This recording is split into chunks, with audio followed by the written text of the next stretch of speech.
नमस्कार मित्रों, कारवां भारत के एक और एपिसोड पे आप सभी का बहुत बहुत स्वागत, बहुत बहुत अभिनंदन। और थंबनेल देखकर तो आप समझ ही गए होंगे आज हम किस बारे में बात करने वाले हैं। जी हाँ, बहुत ही क्रिस्प और शॉर्ट में हम आपको ये समझाने वाले हैं कि घर मतलब जमीन पे एक घर बनाने में और पहियों पर एक घर बनाने में क्या फर्क होता है। दूसरा, जब हम पहियों पे इस प्रकार का एक घर बनाते हैं, मतलब ये घर अभी अंडर कंस्ट्रक्शन है, तो इस प्रकार का जब एक घर बनाते हैं तो उसमें किन छोटी छोटी बारीक चीजों का ध्यान रखना होता है। और दूसरा, इस प्रकार के घर को बनाने में लगभग अनुमानित कीमत क्या आती है। तो दो स्पेशल गेस्ट आज हमारे साथ हैं। पहले हैं ओम जी। ओम जी, बहुत बहुत स्वागत है आपका हमारे ब्लॉग में। ओम जी की ये वर्कशॉप है जहां पर ये कैंपर वैन खड़ा हुआ है, जहां पर हमारी कैंपर वैन का मॉडिफिकेशन का काम चल रहा है। सो इनसे हम ये जानने की कोशिश करेंगे कि भाई ये घर आखिर बनता कैसे। बहुत सालों का इनको अनुभव है, मतलब बसेस बनाने का, फूड वैन्स बनाने का। कैंपर वैन ऑल्दो पिछले कुछ समय में, जैसे अनिल मेहता साहब की आपने गाड़ी देखी, सो ऐसी कुछ गाड़ियों से उन्होंने बहुत ही अच्छे तरीके से इनिशिएट किया अपनी वर्कशॉप में। सो इनसे जानेंगे हम इसके कॉस्ट के बारे में और अन्य छोटी मोटी चीजों के बारे में। साथ में है गोपाल जी। गोपाल जी, आपका भी बहुत बहुत स्वागत है। गोपाल जी इस पूरे घर को क्राफ्ट कर रहे हैं, मतलब हर छोटी बारीक चीज किस प्रकार से, मतलब मैं खुद इसको मॉनिटर कर रहा हूं तो देख रहा हूं हर छोटी चीज में कितने अच्छे से टेक्निकलिटीज का ध्यान रखते हुए फिर इसको क्राफ्ट किया जाता है। तो दोनों से बातचीत करेंगे, जानेंगे मोटर होम से जुड़ी हुई बहुत सारी रोचक चीजें। शुरू करते हैं आज का ब्लॉग, बताते हैं आपको कि एक घर और पहियों पे बने हुए घर में क्या फर्क होता है। तो चलिए, शुरू करने से पहले एक और शख्स जो इस पूरे कैंपर वैन के मालिक हैं, यानी कि इस घर के, इस चलते फिरते घर के मालिक हैं, उनसे और आपको मिलवा दूं। हमारे साथ हैं जोबिन। जोबिन भाई, बहुत बहुत स्वागत है हमारे ब्लॉग में। और ये अपने पूरे सपनों का घर ही बोलेंगे, क्योंकि यदा कदा ही लोग पहियों पे घर बनवाते हैं। So it is like a dream house on wheels, वो ये बना रहे हैं। जोबिन भाई, सबसे पहले तो अगर आप ये बताएं कि इसकी शुरुआत कैसे हुई, जब आपने सोचा मोटर होम बनाना है तो इनिशिएट कैसे किया process? See, I used to travel earlier in different vehicles, so I knew the requirement, and this was my choice. A tempo traveler was my choice. So I knew what layout is required and what requirements I have. So accordingly, I made a plan, and I started from there. Jobin भाई, ये सब कुछ आपने सोच लिया, शुरुआत कैसे की? इतनी छोटी जगह में सब कुछ एकोमोडेट करना है, कैसे शुरुआत की? So according to the requirement, I made a plan. Okay, so this is the plan. Great. So देखिए, इस प्रकार से पहले किसी भी चीज का बनता है प्लान, और उसके बाद चीजें जो होती हैं वो अभी आपको जैसे जैसे जैसे इस पूरे मोटर होम में दिखाई दे रही हैं, जो हम अभी इनसे बात करेंगे और ये बताएंगे कि इस प्लान को इन्होंने इस प्रकार से कैसे छोटी छोटी चीज़ों में ढालने का प्रयास किया है। तो चलिए फिर बात करते हैं इस पूरे प्लान के इम्प्लीमेंटेशन को लेके गोपाल जी से। गोपाल जी नमस्कार। वाह वाह वाह। तो आप बताएं, मतलब इन्होंने प्लान तो बना दिया, फिर कहाँ से आपने इसको बनाने की शुरुआत करी? इनकी जो ड्राइंग थी उसी के हिसाब से किचन का प्लेटफॉर्म, ओके, और बेड का, ओके, ये फोल्डिंग होता हुआ है। हाँ, ये सीधा, ठीक बात है। हाँ। तो सबसे पहले आपको एक एक करके दिखाते हैं। देखिए इस गाड़ी में क्या क्या बनने वाला है। यहाँ पर बनने वाला है एक पूरा फुल फ्लेज्ड मॉड्यूलर किचन। उस मॉड्यूलर किचन के लिए अभी एक फ्रेम तैयार किया जा चुका है। यहाँ पर ड्रॉर्स और रैक्स आएंगे, इसके ऊपर आएगा बर्नर के साथ आएगा वॉश, मतलब जो सिंक आएगा वो। ये है, यहाँ पर एक टैंक आएगा, टैंक के ऊपर फिर ये एक फिक्स बेड आ गया है। ये जो अभी आप आगे देख रहे हैं ये है बेंच कम, इसको एक बार फोल्ड करिएगा गोपाल जी। तो ये देखिए, ये ऐसे करके ये फोल्ड हो जाएगी, और फोल्ड होने के बाद ये बन गई फिलहाल एक बेंच। और जब हम इसको वापस खोलेंगे, जिस प्रक्रिया में अभी हमने इसको फोल्ड किया है, तो ये बन जाएगा ऑलमोस्ट। ये कितनी लेंथ है इसकी यहाँ से यहाँ तक? ये 33 इंच बाई 6 फीट का ये एक बेड बन जाएगा। इसके आगे ये जो अभी पार्टीशन किया गया है, ये है वॉशरूम का पार्टीशन। वॉशरूम में क्या होता है, नीचे क्योंकि पानी प्रॉपर नीचे जाए, इसलिए एक स्टील टैंक बनेगा। स्टील टैंक बनके चारों कोनों में 4 नालियां निकलेंगी, और 4 नालियां निकलने के बाद फिर हम उस स्टील टैंक को पूरा करेंगे। और देखिए 4 जगह से नालियां निकालना क्यों जरूरी होता है? इसलिए जरूरी होता है क्योंकि हम ये आइडेंटिफाई नहीं कर सकते कि गाड़ी किस दिशा में खड़ी होगी, किस ढलान पे खड़ी होगी। तो चार तरफ अगर नालियां निकालेंगे तो हमारे लिए पानी का जो आउटलेट है वो सुनिश्चित हम ठीक प्रकार से कर पाएंगे। यहां पर हम देख रहे हैं गोपाल जी, यहां इसके बारे में थोड़ा सा बताइए। इंसुलेशन मुझे लगता है एक बहुत इंपॉर्टेंट चीज होती है। यहां पर आपने मुझे लगता है किसी ना किसी चीज का इंसुलेशन दिया होगा, क्योंकि ये जो बॉडी होती है ये इस तरीके से देखिए हॉलो होती है, और इसके बाद फिर आप इस पे चद्दर पेस्ट कर रहे हैं, है ना। तो क्या भरते हैं इसके अंदर आप? इसके अंदर सर 3 चीजें होती हैं वैसे तो। ओके, थर्माकोल होता है, ग्लास वूल होता है, रॉक वूल होता है।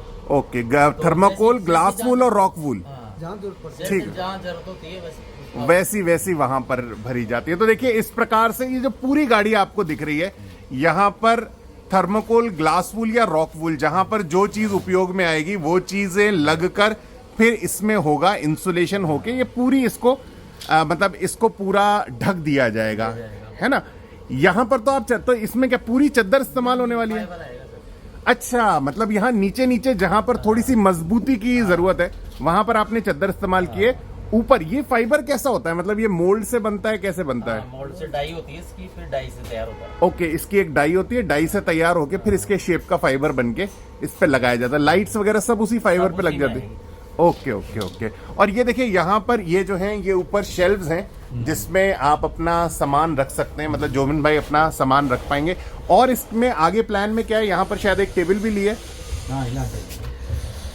यहाँ पर देखिए इस जगह पर आने वाली है एक टेबल, और वो जो इनके पीछे जो चेयर दिख रही है वो चेयर कन्वर्ट हो जाएगी इसी की जो रूटीन चेयर है। यही मैंने बोला, मतलब ओम जी के वर्कशॉप की कुछ एक खासियत है कि ये सामान्य जो चीज होती है उसको थोड़ा सा अच्छे से उसी को मॉडिफाई करने की कोशिश करते हैं। जो चेयर इसमें लगती है उसी चेयर को हम रिवॉल्विंग बनाने वाले हैं।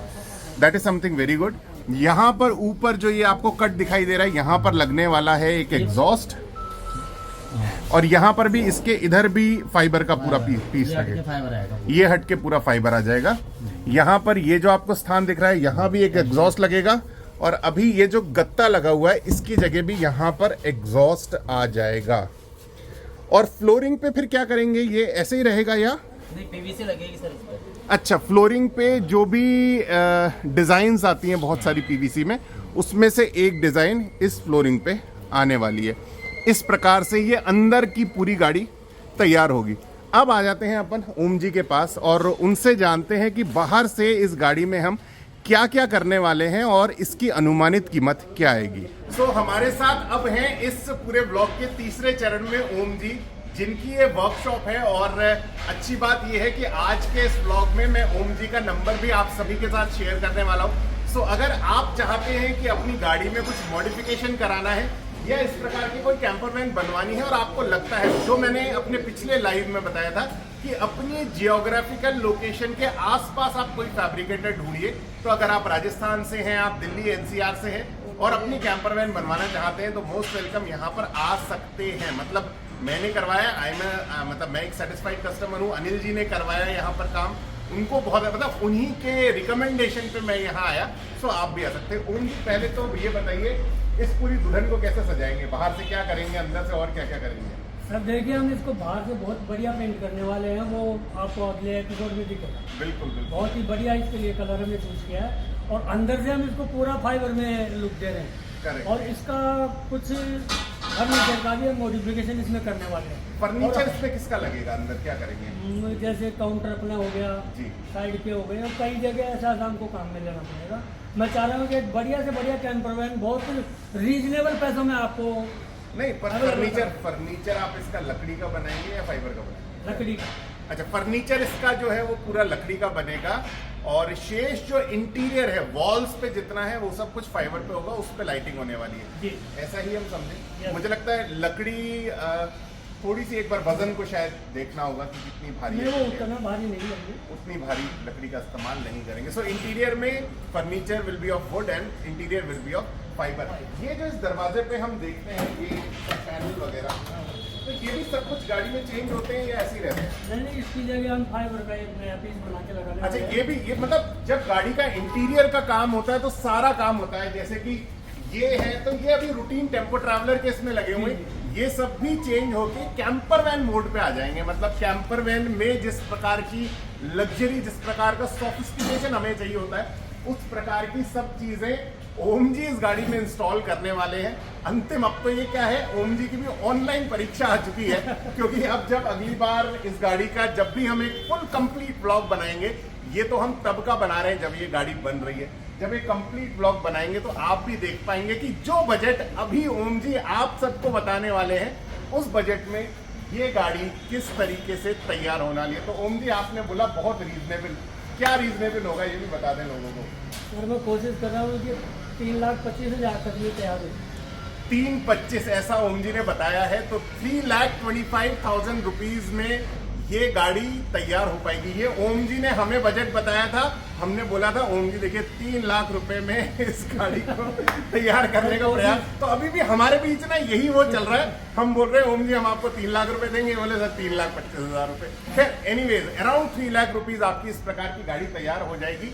मैं ये नहीं बोल रहा, मतलब हो सकता है आपकी रिक्वायरमेंट्स जोबिन भाई से कुछ ज्यादा हो, तो हो सकता है बजट इससे थोड़ा एक्सीड हो, या फिर जोबिन भाई से अगर आपकी रिक्वायरमेंट्स और कम है तो हो सकता है बजट इससे कम भी हो जाए। सो इट ऑल डिपेंड्स कि भाई हमारी क्या जरूरतें हैं और किस व्हीकल पे हम अपनी इस कैंपर वैन को तैयार करवाना चाहते हैं। मुझे मैं आशा करता हूं कि आज का ब्लॉग आपको अच्छा लगा होगा।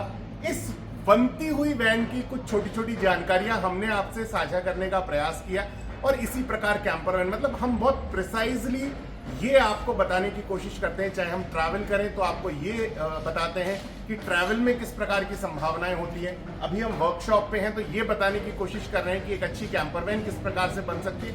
सो all what we face, all what we experience in our life, वो हम आप सभी के द्वारा, आप सभी के माध्यम से इस प्लेटफॉर्म के माध्यम से आपके साथ साझा करते हैं। तो आप रखिएगा अपना ख्याल, स्वस्थ रहिए, खुश रहिए, इसी तरीके से ट्रैवल करते रहिए। कभी ना कभी कहीं ना कहीं आपसे सड़क पे जरूर मुलाकात होगी। और ओम जी थैंक यू सो मच, बहुत बहुत धन्यवाद आपका। आशा करते हैं आपको ये ब्लॉग पसंद आया होगा। कमेंट अगर आपके कोई भी क्लेरिफिकेशन आपको चाहिए तो प्लीज कमेंट करके जरूर बताइएगा। ओम जी का नंबर मैं डिस्क्रिप्शन में डाल रहा हूँ, नीचे भी डिस्प्ले में आ रहा है, आप इनको कॉल कर सकते हैं। अगर आपकी कोई क्वेरी है तो इनसे सीधा पूछ सकते हैं। अगले ब्लॉग में आपसे फिर होगी मुलाकात। अपना ख्याल रखिएगा, नमस्कार।